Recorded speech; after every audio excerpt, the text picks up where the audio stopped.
who it is, Mr. Daniel Tidwell. Woohoo! Hey. So just for clarity, because I don't have it pulled up right now, but I'm gonna actually play your amazing RuneScape single for the beginning portion of this video, so everyone can have a blast back to reality of Daniel Tidwell making the best RuneScape solo song out there. I don't really think there's any other... Oh well, do I still hold the title of the best? Because yeah, I haven't kept I don't up. think it's, well, I don't Yeah, think there's not an official rating. I think what I competition. think. No, if you say it's the best, I think I still hold the title. No one else that I know has created a RuneScape single, or rather RuneScape theme, like metal version. So, yep, it's... There you go. Default best, folks. Check it out.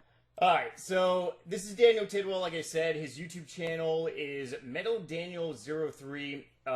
Twitch, Patreon, Twitter, Daniel Tidwell. Facebook, Daniel Tidwell Official. Website to purchase his music, danieltidwell.bandcamp.com plus danieltidwell.com. All his links are going to be down below in the channel.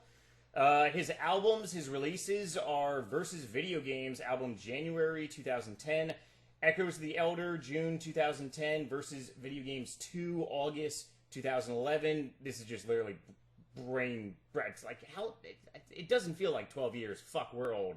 Versus Video Games 3 July 2015 versus Hollywood July 2015. Versus Video Game 4, June 2018. And September 2011, he released the RuneScape main theme song. I'll put a link down below. That's also on Daniel Tidwell's YouTube channel as well. Yeah, people watching this may have heard that before. Probably, most likely. So I'm going to tell my viewers, you basically already know this story, but I'm going to tell my viewers how we basically came in contact. It was, I believe it was early 2010, right after her first album went out. I had a P.O. box about like 20 minutes away from my old apartment. I purposely made my P.O. box about 20 minutes away because I didn't want little pedo stalkers knowing where I lived. So I went to my P.O. box, got a package from you, and I'm like, who the fuck is this? And I see the Versus Video Games album, Daniel Tidwell, and I'm like, this has to be a mistake. And then I also received this shirt from you. Yep, and I still actually have the album. It's somewhere in storage. But yeah, who knows your size? I must have just estimated. I popped your album in my CD player and listened to the entire thing. I listened to it while driving back to my apartment. Then I sat in the parking lot of my apartment for 20 minutes to finish the album. And I remember I went upstairs to my apartment. I wrote you a message. I'm like, dude, I gotta use this shit like in my videos. And that's a story about how I came in contact with you. If you had never sent me an album, no offense, but probably would have never come across you. Yeah, well, that was the beauty of I guess partially old YouTube. I feel like that's not as common anymore, is it? Like for people to just say, "Hey, here's my P.O. box. Feel free to send me shit." I feel like that was an old YouTube thing. Yeah, I mean that's the whole reason why I made a YouTube. P.O. box is because back then, oh god, you had all those big titty streamers. I mean, not streamers, big titty YouTubers. Yo, send me fan mail. Well, right, yeah. I'll read you off, little kid, on my video. Yeah. Look at my. I assume they got way more. Yeah. So I mean, who knows what was being sent to them though? Oh, I got some strange sex toys in the mail. Few dildos, one blow up doll. Oh yeah, great. Pre-owned? Great times. I don't know if... Used dildos? You got some used dildos? The blow-up doll was in the plastic, so I actually had to blow that up. But as for the other dildos and other shit, I just wore gloves when I was touching them for the video.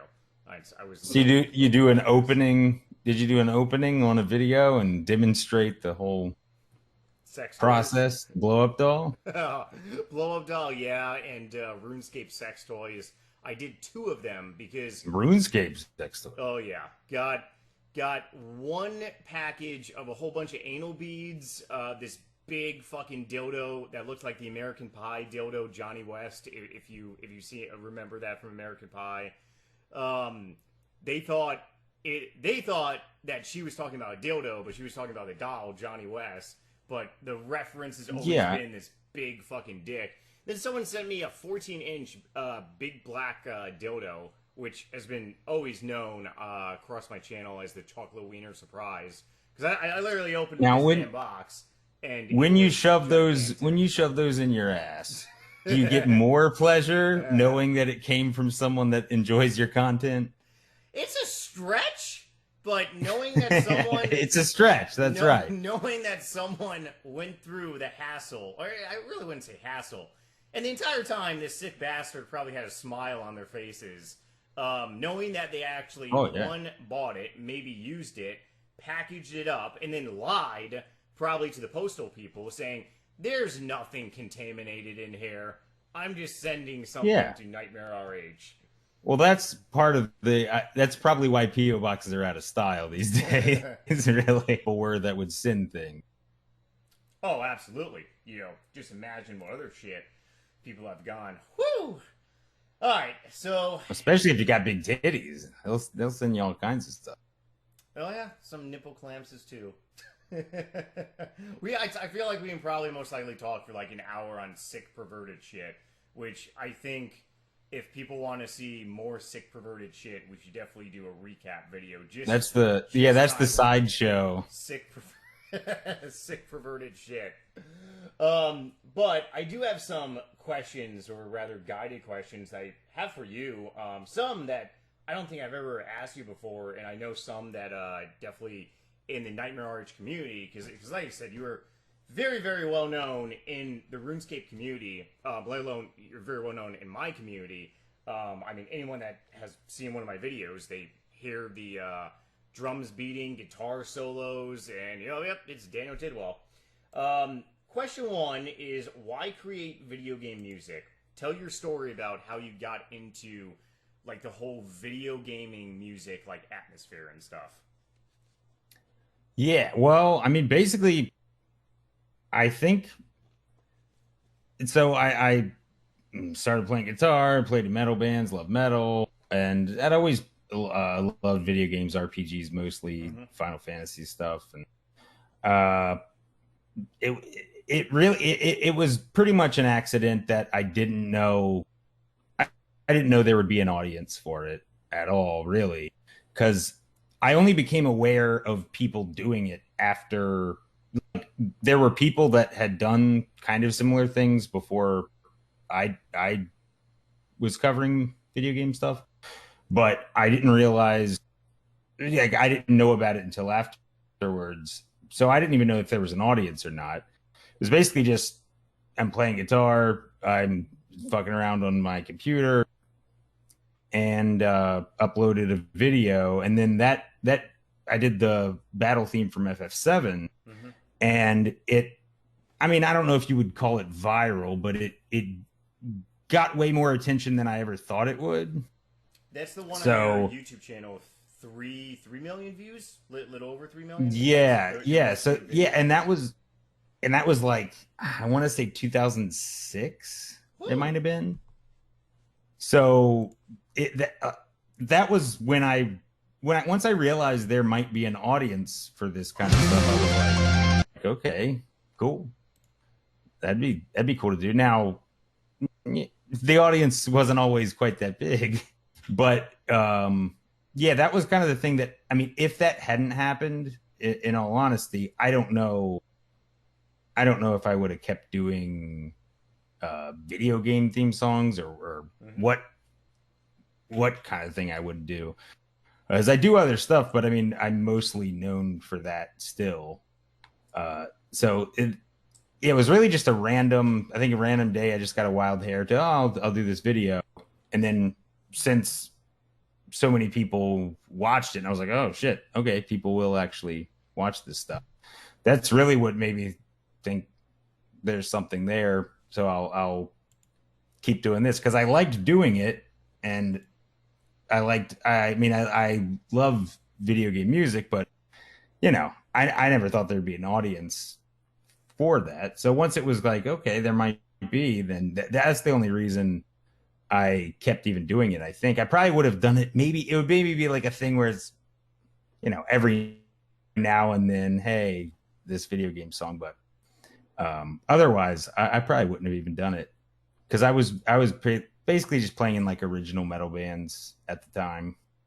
That video was 16 years ago. Holy shit. Holy shit. Yeah, 16 years ago. Jesus Christ. Yeah, I must have been okay. So that was 16 years ago. I guess I must have been 17 or 18.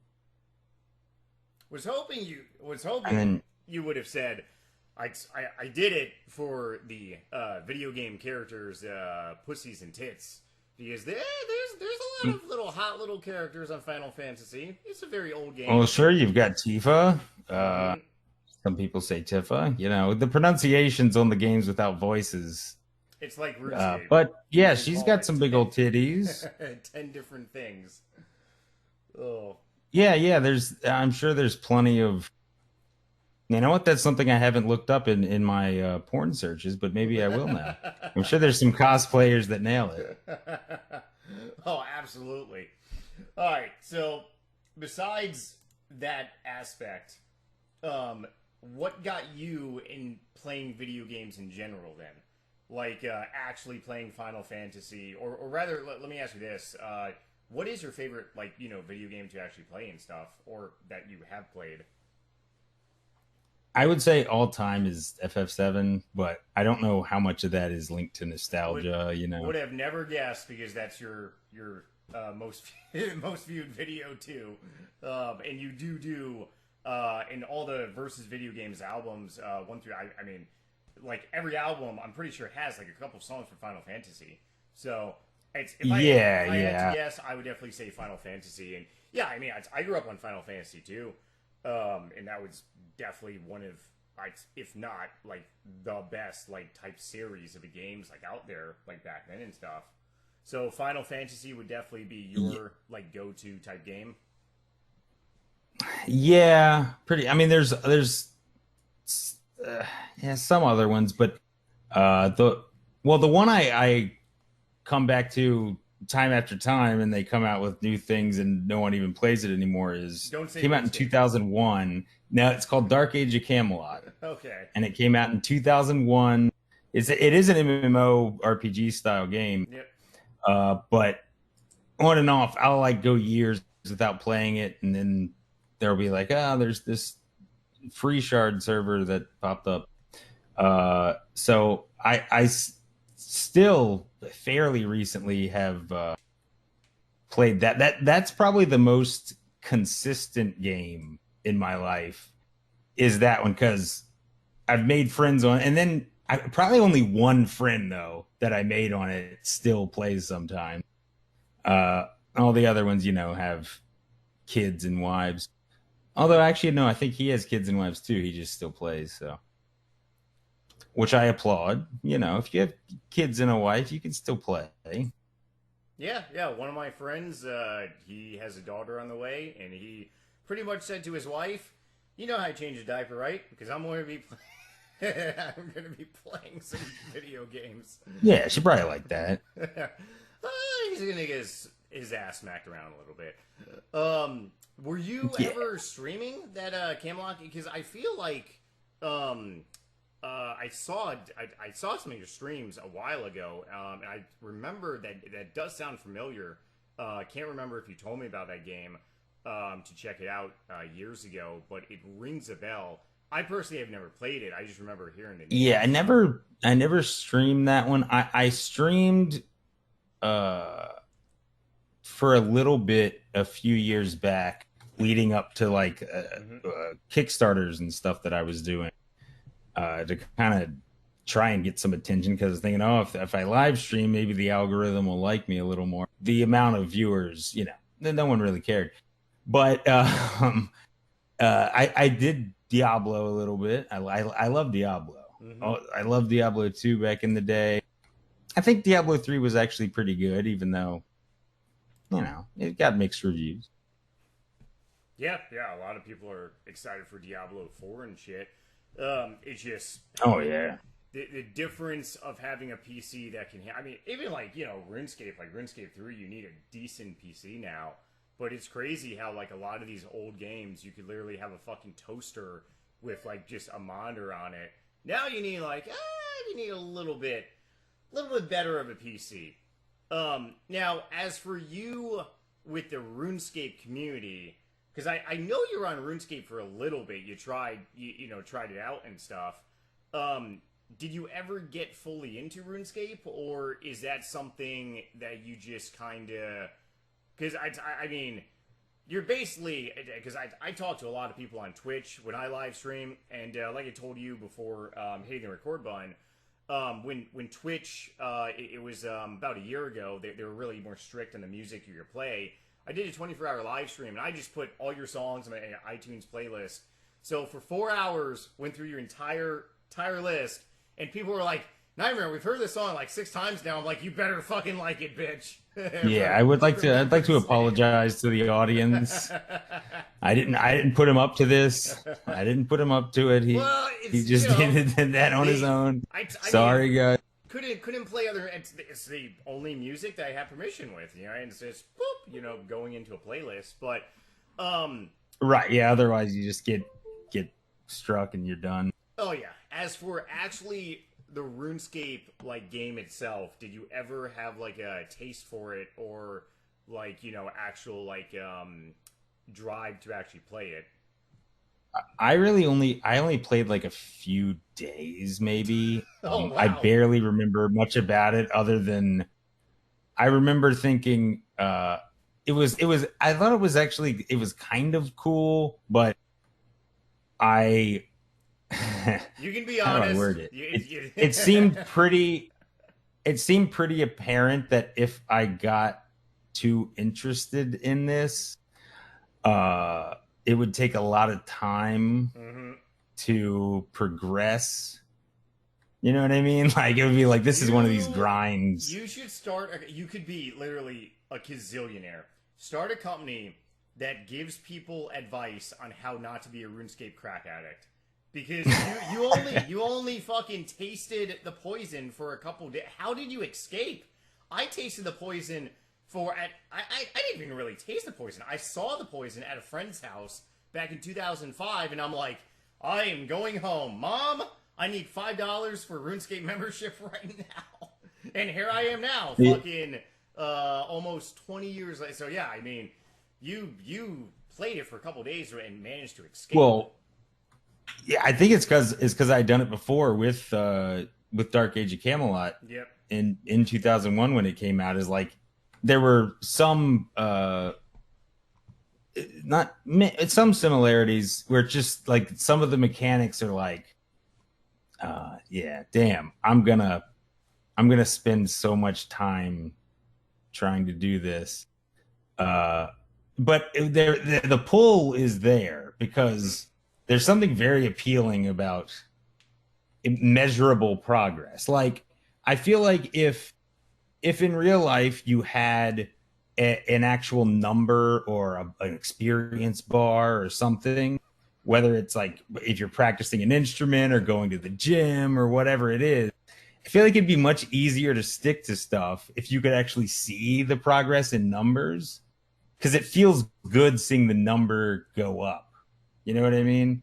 Yeah. Like, so if you could say like, oh, I'm level 50 at guitar, and if I practice another 8 hours, I'll get 51. Mm-hmm. It would feel like easier to put in that time. Yeah. But the problem is that at the end of the day, then the game ends up like dying, or no one gives a shit about it anymore, and then you just, then okay, well, do you guys care that I'm 99 in whatever skill I've got? Well, food for thought, because hypothetically, if Jagex ever shut down RuneScape, you could offer a support group for people that are potentially gonna fucking go ape shit.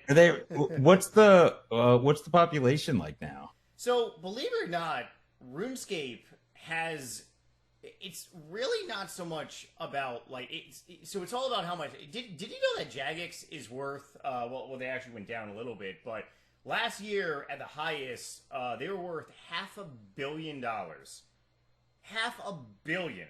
And I talked about did this. not know that. Oh, it's neither. And I looked this up, and I'm like, no, because I used to have wet dreams back in like fucking 2010, winning the lottery. Back then, Powerball was like 80 million, and RuneScape, like for a Jagex Studio, was only worth like maybe like 30 mil.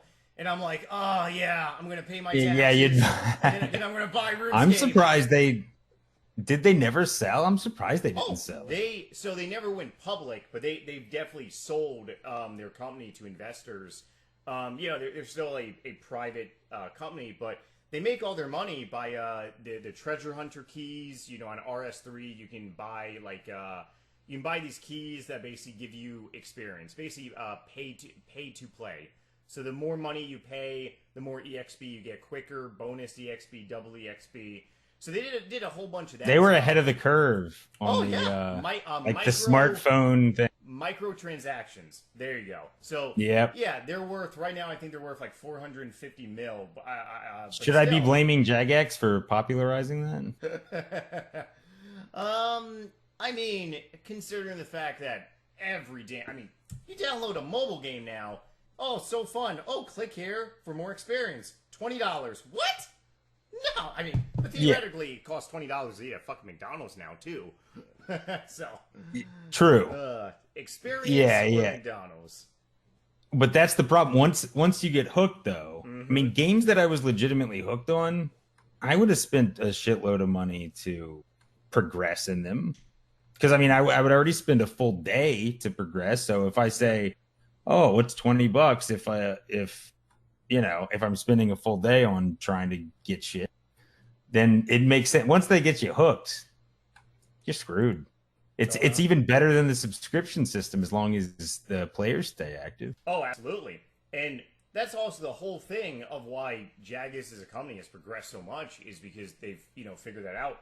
RuneScape membership is so damn cheap, but, they make all their money off their damn spins. Absolutely crazy.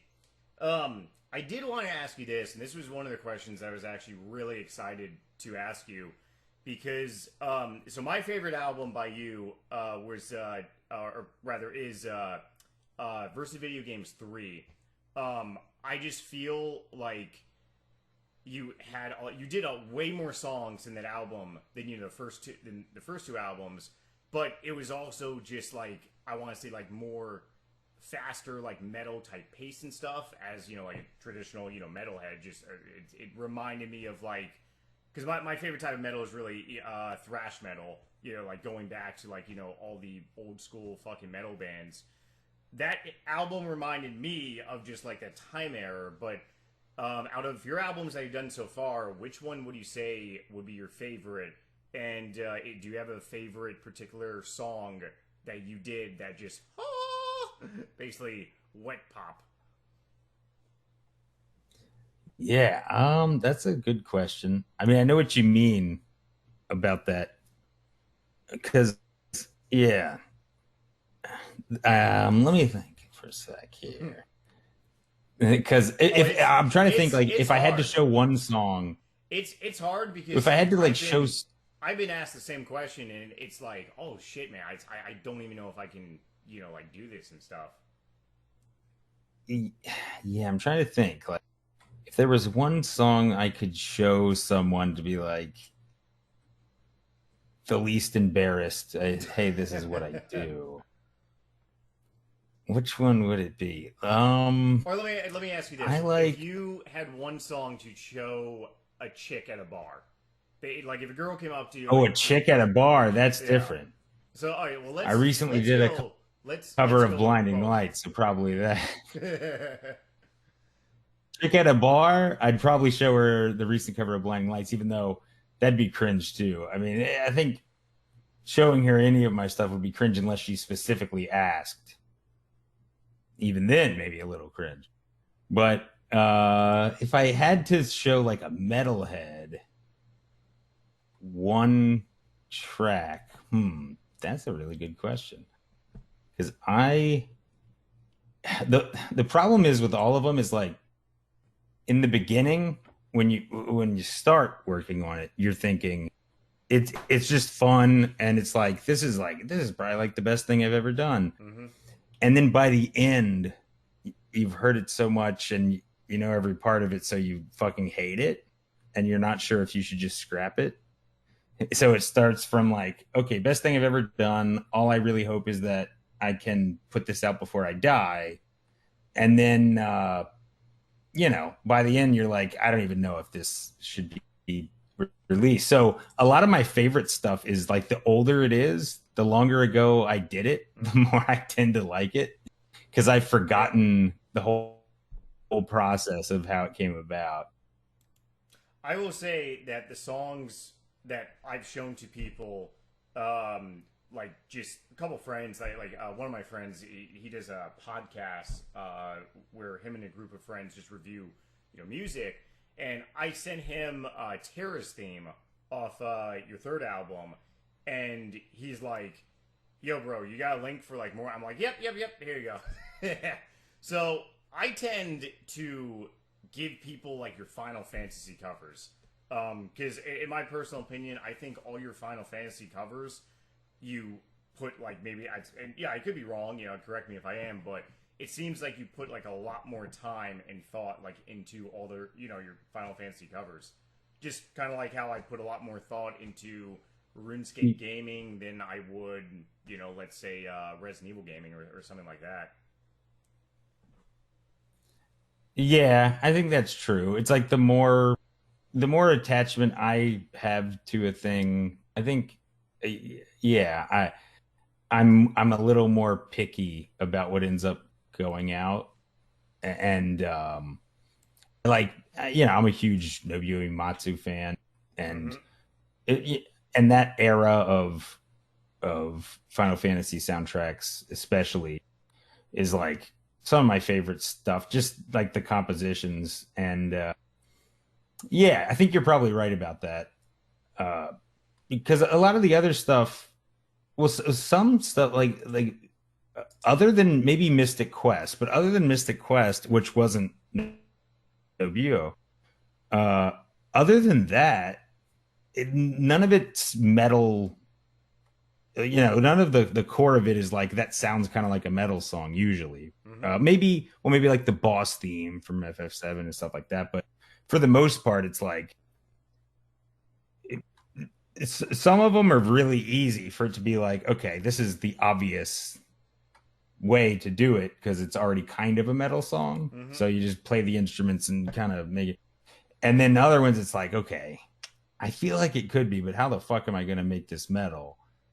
So, but the Final Fantasy ones, surprisingly, the compositions often lend themselves pretty well to metal, even if they don't sound metal at all. You know? It's funny because in your fourth album, "A Secure Place," the Resident Evil 2 cover, that's embedded. Resident Evil is my second favorite game out there, and I did a giveaway on Twitch for like some RuneScape GP one. So I'm like, all right, I'm gonna play this song.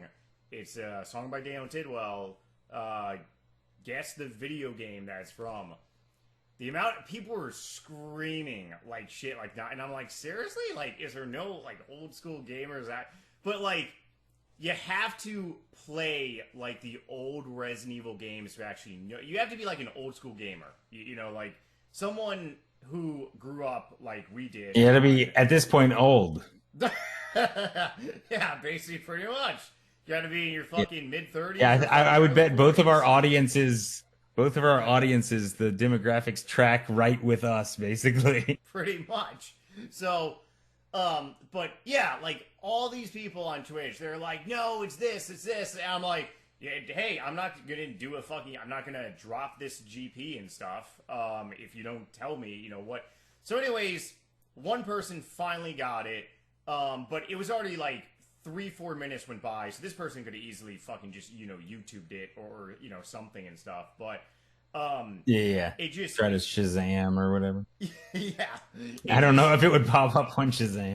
I'm not really sure if covers actually do. That's a good thing. I got to try that later. And stuff. So, is your audience a bit younger than you usually? Like on average? Oh, absolutely. Because I'm 34 now, and I started doing YouTube when I Yeah, was same. 19.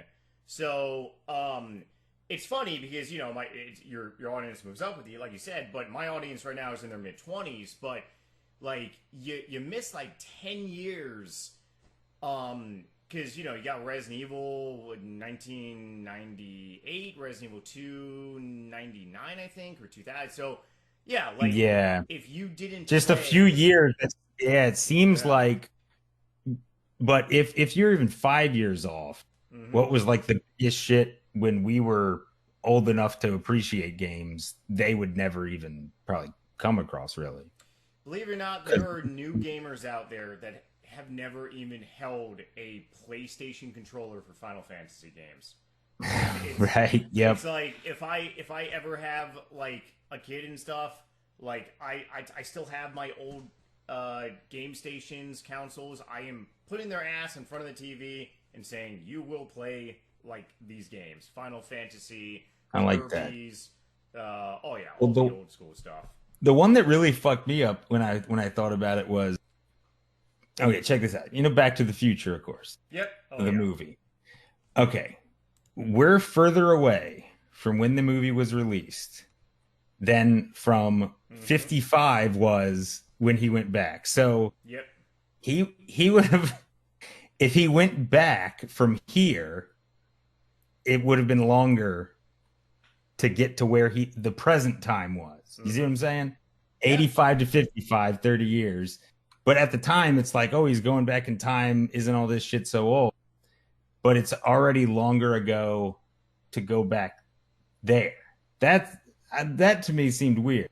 I was watching it, I don't remember when, but I was like, holy shit. It's more than 30 years ago since the movie came out. hmm And he went back 30 years. Yep. I don't know if that mind fucks anyone else, but for me, that was like, holy shit. What's going to be the real big mind fuck is in 10 years, our favorite movie stars will be dead. Arnold, maybe True. Stallone, like Bruce Willis is on there, like fucking. Oh god, who's done making movies? Is it Bruce Willis or something? I can't remember one of the big actors, but like all these actors are gonna be gone. Yeah, and you remember that? You remember like hearing about old actors Mhm. dying, and your parents might be like, "Oh no, that's," and you'd be like, "Oh man, they're so old," and whatever. And then you never really think you're gonna be old, but then over time, you slowly start realizing, "Oh no, wait, well, no, wait, this is happening. What the fuck?" Oh yeah. Which reminds me to ask you, when the fuck are we getting versus video game or versus Hollywood 2? Because I feel like there's a lot of movies you haven't done yet too. It actually should be relatively soon because I have a bunch of singles from when I did a full year of a song every week, Mm-hmm. and it did like a rotation where, so about, I guess, 13 of them, yeah, that math seems right, 13 of them are like movie TV themes. So basically what I'm doing now is trying to fill out, I have a few albums that are pretty much there, but for the people that got all those songs, I didn't want to just put out the album of, okay, this is shit you already have heard. I want at least a few that they haven't. So I have like pretty much an album's worth of all the, because I have like 52 songs that Mm-hmm. haven't been on an album. So, actually, well, this might be this is a total side point. I should have mentioned this to you before. Actually, Bot Gaiden. I did the soundtrack for a game called Bot Gaiden, Oh shit. and that like just got released on Steam maybe like a month ago. No shit. Yeah, so if it's like a side scroller, it's like old school feel. It's basically Mega Man meets Ninja Gaiden. Nice. Kind of feels a little more updated and recent, but yeah, that's on Steam. So, and it should actually be coming to consoles soon. So I forget what company. Some What's company's doing the port for it. what's the name of that again? Bot Gaiden. BOT space GAIDEN. I gotta look for that. Yeah, yeah. If you could put the link for that down there. I mean, Yeah, like some of your people might like. It's like a side scroller, you know, old school. It feels pretty old school, but it looks nice. Yeah, I'll definitely check it out. I gotta find out on Steam myself. So with that being said, for versus Hollywood, because the favorite songs from my viewers that a lot of people always comment on is one, the Boondock Saint theme, and my favorite is Jurassic Park. I've used that as an outro so many times, and I read comments on my videos, and people are like, "How are you using Jurassic Park? You know, music isn't it copyrighted?" And I'm like, I don't remember Jurassic Park being that metally. It's go to Daniel Tidwell. There's the Jurassic Park cover. Yeah, yeah. It would be odd if they thought like, oh, that was what was in the movie, right? It sounds the same to me. You'd be surprised. We're at holy shit. We're almost Boy, at I mean, like, you know, I don't have a perfect ear, but holy shit. We're at almost 40 minutes. I mean, we've been talking aside now for close to an hour, but yeah, you know, this is definitely one of the lengthier interviews I've done. It just video games both is a big part of my life, and I know it's a big part of your life too, which is the reason why, you know, every single time we've done stuff together, it's very fluent. Is there anything else you want to add? Like upcoming stuff you're working on, upcoming projects, or maybe questions, you know, from you and stuff? Well, yeah, I mean, I'd appreciate people checking out my stuff, but I wouldn't mind flipping it on you and asking you a couple things. I mean, like one of the main things I'm interested in is when you think about the glory days, as we might, well, I don't know about you, as I would call them, the glory days of YouTube. What do you miss the most, and what about when you think about trying to do what you want to do, what do you think? I'm trying to figure out how to formulate the question. I'm trying to basically reminisce about old YouTube, but what do you miss the most, first of all, about old YouTube? Like back in when did you start? So it was 2008, and the thing that I missed the most. Now, was there even monetization back then? So I don't think no, so, right? I didn't become a partner. Okay. I didn't start monetizing shit until middle of 2009. So a year and a half later. Okay. It was about go on. Yeah, for a full year, I didn't, you know, make any money from it. But thing that I missed the most, you missed the most, and I think you can relate to that too, is basically that if someone clicks the like or favorite button, it actually fucking matters.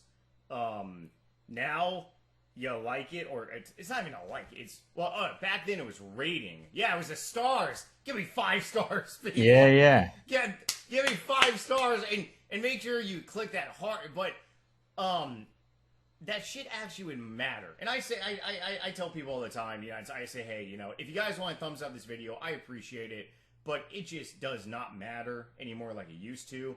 I would say back then, the viewers actually had power to raise up videos to being like, you know, the top like search, because all my PKing videos where I would go apeshit and smash a computer, people would favorite and you know, 5 stars though, so it would make that video appear right when you type in RuneScape, or you know, in your case, right when you would type in Final Fantasy, you know, covers or whatever, it would boost your video. The viewers on this game, or right now on this game, the viewership on the platform had a say. Now it's taken over by, you know, Google, you know, corporation, and they, if they don't like your stuff, then you know, obviously you get pushed down, and it doesn't appear in people's sub boxes. I know me and you have raved and rant, and we should do another video of just ranting and raving about how yeah, dumb, I'm always down for that. how dumb it actually is. Back before NBC had a channel or whatever. Yeah, like you told me before we started recording. How many people message you saying, "Hey, I'm still sub, but I don't see your shit," and then you brought up, which is such a great point. I didn't even think about this. Think about all the people that did not message you that. Like, how many? Okay, maybe you got 5 people messaging you. How many people didn't? Thousands? You would imagine like a tiny percentage of people would actually send that message. Yeah. Yep. Maybe thousands. Maybe, maybe just a couple hundred. Yeah. But well, and it's just, it is crazy what YouTube has become, because it's like, okay, television shows have their own YouTube channels now. And it's been like this for a while. But it's like, wasn't the point that it's like independent creators of shit, not like people that have a channel on television to clog up the shit with all this stuff? It's just like, and then, but the problem is also, it's like there's, as far as I can tell, there's never going to be a legitimate competitor. A couple have cropped up and they got squashed. So it's never like there's going to be an actual competitor to YouTube, I don't think. It's called a monopoly system. Right. Yeah. And it's exactly. Google owns it now. It's just going to be, they've owned it for a long time now. So it's just, that's the way it's going to be. But it's like, damn, I still reminisce about just what old YouTube was. And it felt very much like, ooh, what am I going to find? And this might just be the curmudgeonly old man in me, where it's always like, the news stuff. But, and partially bitterness about it kind of fucking me over in some ways. So there's that. But also, just as far as a user of it, I feel like it's less exciting. Like the videos I'll stumble across, it seems much less like, I liked when it felt kind of Wild Westy, Oh, absolutely. 100%. We should definitely do a follow-on video, and if you people want to see a follow-on video, because there's definitely some good stuff we need to talk about, incorporating video games as well, but also like maybe that'd be cool. 90% also basically telling how shit doesn't matter if you're a content creator, because it's all about if you ever do a panel show, I'll be a panelist. Daniel Tidwell, thank you so much for being just part of this in general. And like I said, people, you should really go and check out Daniel Tidwell if you haven't, because my videos, I've made so many videos with your music. A lot of my videos would be different if you never sent me this awesome and sexy t-shirt and the very first album. I'm glad I did. Yep. Hell yeah.